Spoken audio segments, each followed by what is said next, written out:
Bonjour, c'est Cédric. Alors cette semaine, je vais vous parler du grand réveil du secteur aurifère. On a les minières qui sont en train de se réveiller. Les investisseurs reviennent massivement sur ce secteur. On a aussi l'or qui est en train de se retourner à la hausse. Je vais vous dire ce qu'il en est. Je vais faire une analyse donc, du secteur aurifère, de l'or côté en dollars, de l'or côté en euros. Je vais vous dire quelles sont les attentes d'un point de vue technique sur ces marchés-là. On va aussi faire le point sur le marché européen qui a cassé à la baisse les supports à moyen long terme. Donc potentiellement, on est dans un marché baissier en Europe. Par contre, aux États-Unis, on a sauvé le support. Vous verrez que rien n'est joué pour un marché baissier encore, puisque aux États-Unis, on n'a pas confirmé. Dans la deuxième partie de la vidéo, je vais vous expliquer comment shorter les actions. Donc, sur quel marché il faut lancer ses screeners, sur quel marché il ne faut pas lancer ses screeners, comment ça se passe pour passer à un ordre de bourse, comment ça se passe voilà, en fait, chez les courtiers français, vous allez pouvoir shorter que certains titres, et chez un courtier international comme Interactive Brokers, ce sera un autre type de titre en bourse. Donc je vous explique tout ça dans cette vidéo. Restez bien accrochés, ça débute maintenant avec l'analyse technique des indices. Allez, on débute avec l'analyse des indices américains. En mensuel, on est toujours sur le support, là sur le SP500 et sur le Nasdaq aussi. On est toujours sur le support, on n'a pas cassé. Là, on se rend compte que sur le CAC 40, on est en train de franchir à la baisse et sur le DAX aussi. Je vais maintenant passer sur le DAX en unité de temps hebdomadaire. Là, vous voyez que cette semaine, c'est bon, on a cassé, ça signifie qu'on entre dans un marché volatile, potentiellement un marché baissier de 1 an et demi en Europe. Sur le CAC 40, exactement de la même façon, cette semaine, on a cassé à la baisse, donc le pivot là, à long terme, et aussi cette trendline à long terme. Donc là, à partir de maintenant, c'est un marché très volatile, on ne trade plus à la hausse tant qu'on évolue en dessous de ces niveaux. Si on venait à rechercher et à rattraper ces niveaux en clôture, on pourrait recommencer à screener nos actions du côté haussier. Pour le moment, c'est fini, en tout cas sur le marché européen. Sur le Nasdaq, maintenant, en hebdomadaire, vous voyez que là, on a tenu. Donc, le support a été sauvé. Donc là, on ne sait toujours pas si on entre véritablement dans un marché baissier ou pas. Le SP500 est exactement de la même manière. On est venu sauver ces niveaux de support. Vous voyez qu'on a fait une longue mèche qu'on appelle un doji. On va voir si ça part vers le bas ou si ça repart vers le haut. Pour le moment, aux États-Unis, on est toujours sur le bas du range. On n'a pas d'un point de vue strictement technique, on n'a pas de signal qui est lancé puisqu'on est toujours au niveau, sur les niveaux de support moyen terme. Par contre, sur les indices européens, c'est beaucoup plus tendu. Donc, on va passer maintenant sur une unité de temps en journalier pour terminer cette petite analyse des indices. Alors, le DAX en journalier, vous voyez qu'ici, on est en train de venir chercher un niveau de support à long terme qui se trouve, donc on est venu le dessiner en octobre 2014 et là pendant le mois de mai 2013, là on est en train de venir le chercher, on est dans un flux vendeur, donc là ça vend, il n'y a rien de il y a rien de spécial à dire de plus. Le CAC 40 pareil, on a un gros niveau de support à moyen long terme, on est dans un flux vendeur. Le Nasdaq maintenant en journalier, vous voyez que là ça travaille un petit peu plus cette zone de support à long terme. Donc là j'ai mis les deux bornes pour les deux pivots. Si on venait à clôture au-dessus, on se retrouverait dans une logique de rebond au sein d'un trend baissier. Si on clôture en dessous, on accélère la baisse vers les 4000 points. Sur le SP500 maintenant, le SP500, il travaille très très bien le support, le pivot moyen long terme, le pivot qui va nous dire si on casse par le bas, qu'on se retrouve effectivement dans un marché baissier aux États-Unis et en Europe. Pour le moment, ce pivot est de long terme, qui est aussi le niveau de support des 1800 points, a très bien tenu cette semaine. Donc on verra ce qui se passe la semaine prochaine et les prochaines semaines pour voir si on entre véritablement dans un gros marché baissier, un gros bear market, ou si on rebondit et que tous les opérateurs, tous les investisseurs sont surpris. Parce que là, concrètement, quand on regarde un petit peu ce qui se passe sur Internet, tout le monde est extrêmement baissier, tout le monde s'attend à un gros marché baissier. Et du coup, la bourse et les marchés financiers sont quand même réputés pour prendre à revers et à contre-coup tous les investisseurs et les opérateurs. Donc on verra ce qui va se passer. Nous, notre but, c'est pas de faire des prédictions, c'est de simplement suivre au jour le jour et à la semaine ce qui se passe, et puis de privilégier des stratégies pour savoir si on va se mettre à screener à la baisse nos actions pour trouver des opportunités à la baisse, ou si on continue de screener à la hausse pour trouver des swing trades à la hausse sur nos actions. Allez, on passe maintenant à l'analyse technique de l'or, puisque l'or est en train de se réveiller. Alors, ainsi que les minières sont en train de se réveiller. On commence par l'or. Alors l'or, vous voyez que depuis, concrètement, depuis le pic là, en septembre 2011, il est ancré dans une grosse correction de marché. On a eu un gros marché haussier là, entre 2000 et 2011. Et ensuite, on a fait une grosse vague de correction dans ce qu'on appelle un biseau. Vous voyez que là, on est en unité de temps hebdomadaire. Et là, on a cassé à la hausse ce biseau. Il faut savoir que, regardez, ce biseau, il est venu chercher le support moyen-long terme, ici, là, la zone des 1000 points, 1100 points, 1050 points, et que là, on a une zone de résistance autour des 1500 points. Donc là, on casse à la hausse, ça signifie qu'on a une dynamique haussière qui est en train de se remettre en place en hebdomadaire sur l'or. Je vais passer maintenant en mensuel pour voir un petit peu ce qui se passe. Vous voyez qu'on retrouve ce biseau ici, qu'on a un petit pivot ici qui a été cassé, qui est en train d'être cassé en mensuel. Alors, pour que le signal soit validé, on attend la fin du mois de février. Hein. Si à la fin du mois de février, on est au-dessus de ce pivot-là, on aura effectivement un signal à moyen long terme, comme quoi la dynamique haussière de l'or, elle repart positivement. Hein. C'est-à-dire que les acheteurs recommencent à acheter de l'or sur le marché papier de l'or, en tout cas, et qu'on pourra viser donc le niveau de résistance qui est ici.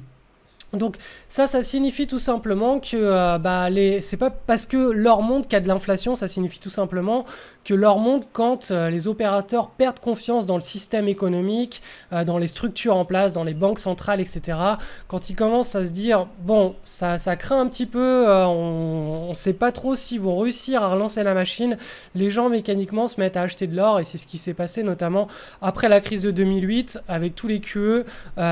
C'est pas l'inflation qui a engendré une grosse montée de l'or, c'est surtout l'incertitude qui a été engendrée par les plans de secours des banques centrales mondiales. Donc l'or, il faut savoir aussi qu'il est fortement corrélé au cycle inflationniste, puisque l'or est une matière première et que quand on a des gros cycles d'inflation, toutes les matières premières montent et l'or aussi.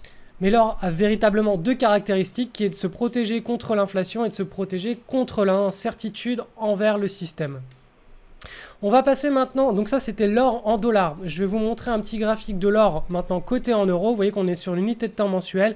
Il y a beaucoup plus de volatilité puisque c'est l'or par rapport à la devise européenne. Donc vous voyez que là, en mensuel, on est en train de casser ce petit pivot ici, que le large pivot, il est autour des 110 hein, sur le GBS, qui est un tracker qui reproduit l'or coté en euros. On n'est pas sur le gros signal comme quoi on a une nouvelle grosse tendance qui se remet en place. Là, on a simplement un petit pivot qui est en train d'être cassé à la hausse, tout comme c'était le cas en décembre 2014, suite à la Grèce. Là, on a une grosse montée, puis ça s'est redégonflé. Pour qu'on ait un mouvement, un signal beaucoup plus fort et plus soutenu, il faut qu'on vienne casser la zone des 110 en clôture, en mensuel, donc à la fin du mois. En hebdomadaire, hop, je passe le graphique en hebdomadaire, vous voyez qu'on retrouve bien le petit pivot ici qui a été cassé cette semaine, et que pour qu'on ait un signal qui soit beaucoup plus fort dans une optique de rallye haussier à moyen long terme sur l'or, il faut qu'on vienne clôturer au-dessus de cette large pattern technique hein, qui est un double creux, et que donc on vienne observer une clôture au-dessus de la zone des 110 euros. Donc voilà, c'est tout pour l'or. Donc on a un flux acheteur qui revient sur l'or dû à l'incertitude certainement de ce qui se passe sur les marchés et une défiance envers le système économique. Alors depuis 2011, les minières sont ancrées dans un gros marché baissier, un marché baissier qui les mettent au tapis. C'est assez impressionnant de voir une telle déconfiture sur un secteur financier. La question qu'on me pose souvent, et d'ailleurs que je remarque que les gens, quand ils voient qu'un actif chuter comme ça, se disent « Ah, il est bas, faut que j'en achète ». Et on m'a d'ailleurs posé la même question pour le pétrole qui est extrêmement bas, et on me dit « Cédric, comment en profiter ?» Ma réponse est toujours attendez en mensuel d'avoir un signal, au moins voilà, un pivot cassé en mensuel pour commencer à construire une position sur l'actif. Et là, vous voyez que sur les minières, on a eu des points d'inflexion qui ont été formés. Donc ici, on avait potentiellement un point d'inflexion, on n'a pas eu de cassure du pivot à la hausse ici. On a eu un autre point d'inflexion potentiel qui a été créé ici. On n'a pas non plus eu de cassure à la hausse ici. À chaque fois, c'est reparti vers le bas. Et ici, on a eu enfin un point d'inflexion avec une cassure à la hausse. Et bah, actuellement, là, cette semaine qui s'est mis en place. Donc là, on est sur un graphique mensuel, donc chaque barre égale 4 semaines. Là, on n'est pas encore à la fin du mois, on est en début de mois de février.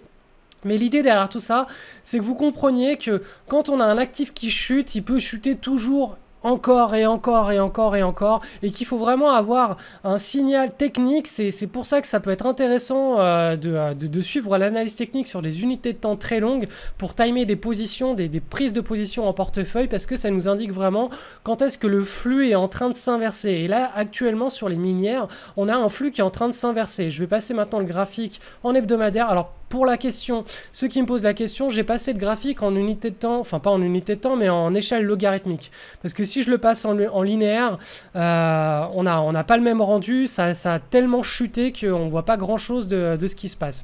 Donc là, en hebdomadaire, on a eu le pivot ici, qui a été cassé au cours de ces 2 dernières semaines. Donc là, on a eu la cassure, là, la validation de la cassure. Donc là, potentiellement, on a un énorme point d'inflexion qui est en train de se mettre en place sur les minières. Donc je vais vous montrer maintenant un graphique des minières des juniors. Donc là, toujours un graphique en hebdomadaire. Donc là, vous voyez que le pivot, il a été cassé cette semaine. Ici, on a le signal comme quoi c'est en train de redevenir un achat sympathique pour les investisseurs moyen-long terme.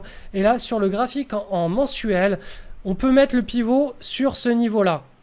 On ne l'a pas encore cassé, ce pivot. On va attendre la fin du mois de février pour voir si on casse au-dessus. Mais si c'est le cas, on aura un signal conjoint entre l'indice des minières et l'indice des juniors en minière pour le mois de février, comme quoi le secteur est en train de se retourner et qu'on a un gros réveil sur ce secteur.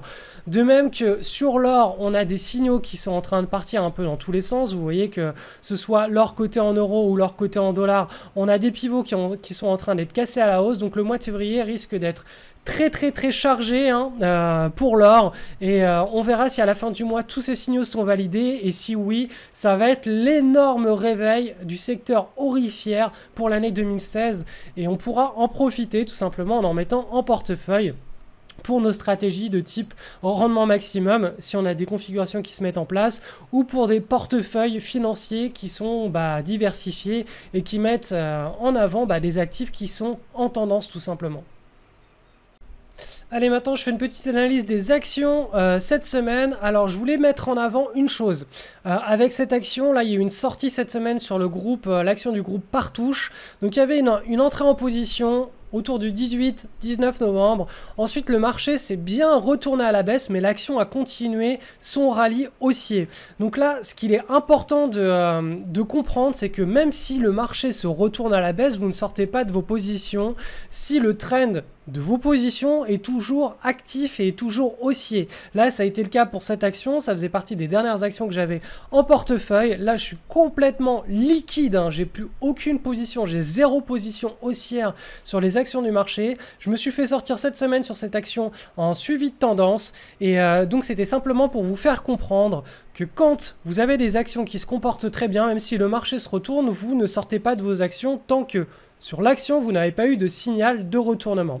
Ensuite, on va passer maintenant tout simplement aux actions qui sont orientées à la baisse, puisque cette semaine, on est en train de... sur le marché européen, on a cassé à la baisse le pivot moyen long terme. Et sur le marché US, on l'a sauvé, mais c'est pas dit que la semaine prochaine, il soit sauvé aussi. Donc là, on va commencer à lancer nos screeners à partir de maintenant. On lance nos screeners sur les marchés, mais les screeners baissiers. Donc typiquement, ça va être le screener des requêtes de marché, le screener des rushs boursiers avec l'effet papillon et les screeners de news. Et si vous trouvez des magnifiques patterns sur ces screeners, vous pouvez les trader. Alors là, moi, j'ai commencé à lancer cette semaine, puisque on a cassé à la baisse les supports sur le marché européen et que je me dis ça risque de passer aussi à la baisse sur le marché américain. Je commence à surveiller un petit peu ce qui se passe, les opportunités du côté baissier. Donc là, maintenant, ce que je vais vous montrer, c'est des actions que j'ai trouvées. Donc là, celle-ci, PAGP sur le NYSE. Donc vous voyez qu'on a un trend baissier ici. On a une petite pattern qui est mise en avant. Voilà, ici comme ça, on a la cassure ici, on a notre petite micro-base qui hélas n'est pas à proximité de du niveau de pivot, mais voilà, on a la cassure ici. Le trade pouvait être pris sur cassure, après cassure. L'idéal hein, dans les trades baissiers, c'est vraiment d'attendre d'avoir un beau breakout baissier comme ici avec des volumes et d'entrer ensuite. On neutralise toujours très rapidement sa position sur le R1. Et ensuite, on a un trade qui est neutralisé comme c'était le cas ici. Je n'ai pas pris le trade, je ne recommande pas de prendre des trades encore baissiers sur le marché américain tant qu'on n'a pas cassé les niveaux de support. Mais c'est simplement pour vous montrer la logique. Hein. En trade baissier, en marché baissier, on a exactement la même logique qu'en marché haussier, sauf que tout est symétriquement inversé et on va toujours systématiquement prendre rapidement un bénéfice sur le R1 pour se protéger d'un short squeeze parce qu'il y a beaucoup de volatilité hein, quand on trade à la baisse. Le titre TEGP, celui-ci était beaucoup moins beau. Regardez, la pattern est beaucoup moins belle. On a des mèches, c'est normal, voilà, dans les marchés baissiers, il y a beaucoup plus de volatilité. Dans l'idéal, on attend vraiment d'avoir des patterns parfaites, tout aussi parfaites qu'en marché haussier. On a la cassure ici, la prise de position ici. Là, on a une séquence de neutralisation, on a un trade qui est neutralisé donc ici. Donc suivez bien la formation TPG, transformez vos pertes en gains, qui vous enseigne toutes les séquences de neutralisation pour très vite vous retrouver avec un trade gratuit et sans risque, ce qui était le cas ici. Le titre NSAM, là aussi, regardez, il y a de la volatilité sur ce titre. Idéalement, on va trader des titres sans toute cette volatilité, sans tous ces excès, et on veut des titres avec des pivots qui sont vraiment bien mis en avant. Donc là l'espèce de micro pattern qui est encore elle aussi volatile. Par contre là on a une belle cassure ici, prise de position suite à la cassure, on a une séquence là hop en neutralisation, on se retrouve avec un trade gratuit là aussi. Donc voilà, là concrètement je vous explique comment ça va se passer ces prochaines semaines et ces prochains mois si on entre dans un marché baissier. Vous allez me voir faire des analyses de trade tout simplement du côté baissier. Alors concernant les marchés à screener, sur la place européenne vous allez screener uniquement le SRD et le marché allemand. Pourquoi le SRD? Parce que c'est le seul marché sur lequel vous allez pouvoir prendre des positions en vente à découvert si vous avez un courtier français ou européen d'ailleurs. Le marché allemand est relativement liquide. Si vous avez un courtier international comme Interactive Brokers, vous allez pouvoir shorter les titres relativement liquides du marché européen et typiquement les marchés, les titres du marché allemand sont suffisamment liquides. L'histoire c'est que le courtier, par exemple Interactive Brokers, ce qu'il fait en fait, c'est qu'il prend des titres que certains investisseurs ont dans leur portefeuille, il leur emprunte, il les vend, il vous les prête, vous les vendez et vous vous engagez donc à les racheter et à les rendre à cet investisseur. Donc ça c'est la logique. Donc si chez Interactive Brokers il n'y a aucun client qui a en portefeuille le titre que vous voulez shorter, vous ne pourrez pas le shorter. Et chez Interactive Brokers il y a beaucoup d'investisseurs qui ont des titres allemands en portefeuille et des titres qui sont liquides. C'est pour ça que vous allez pouvoir très facilement shorter des titres allemands. Ce sera moins facile de trouver des titres, même du SRD, à shorter chez Interactive Brokers, sauf si ce sont des titres liquides. Donc voilà, la logique quand vous êtes chez Interactive Brokers, c'est de trouver des titres que des investisseurs ont déjà en portefeuille, donc typiquement des titres liquides, et que ces investisseurs vont vous prêter et vous allez pouvoir les shorter. Donc bien sûr, pour vous, tout ça est complètement invisible, hein. Je vous explique ce qui se cache derrière la machine, c'est-à-dire pour pouvoir vendre à découvert. En réel, vous avez simplement, quand vous vendez un titre à découvert, plutôt que de faire un achat avec la quantité que vous renseignez, vous sélectionnez simplement vente avec la quantité que vous voulez vendre. Et voilà, vous vous retrouvez avec une position short sur le marché. Et quand vous voulez racheter la position, vous mettez achat, la quantité à racheter. Et voilà, c'est exactement comme quand on achète des actions, sauf que là, on fait symétriquement la position, enfin l'acte inverse. Donc voilà, c'est tout pour cette semaine. Alors je vous encourage, si vous n'avez pas encore vos routines de trading et vos plans de trade, allez voir sur le lien juste en dessous. Je vous propose un pack de trading qui regroupe la formation leader de marché, requête de marché et entrée au bon moment, qui vous explique comment sélectionner les meilleurs titres sur vos screeners. Il faut savoir que les leaders de marché, c'est une stratégie qui privilégie les achats d'actions. Par contre, les requêtes de marché, vous allez pouvoir shorter des titres avec un plan de trade qui est bien précis, qui est anti-retour de bâton, et vous allez pouvoir profiter donc du marché baissier avec le plan de trade des requêtes si vous voulez trader pendant les marchés baissiers.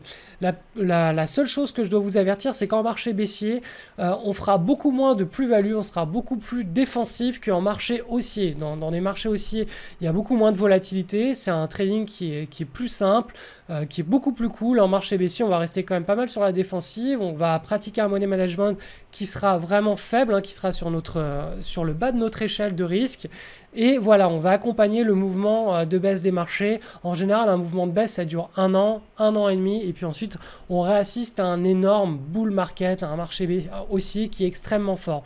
Donc voilà potentiellement ce qui nous attend pour l'année 2016, potentiellement un marché baissier avec des trades à la baisse. Et pour ça, il vous faut vraiment un plan de trade et une routine qui soit béton. Sinon, si vous n'avez pas ça, tout simplement, restez en dehors du marché, attendez que la tempête se passe si la tempête se met en place. Et puis, je vous souhaite une excellente semaine sur les marchés et on se retrouve mercredi ou samedi pour un édito ou pour la prochaine vidéo. À bientôt.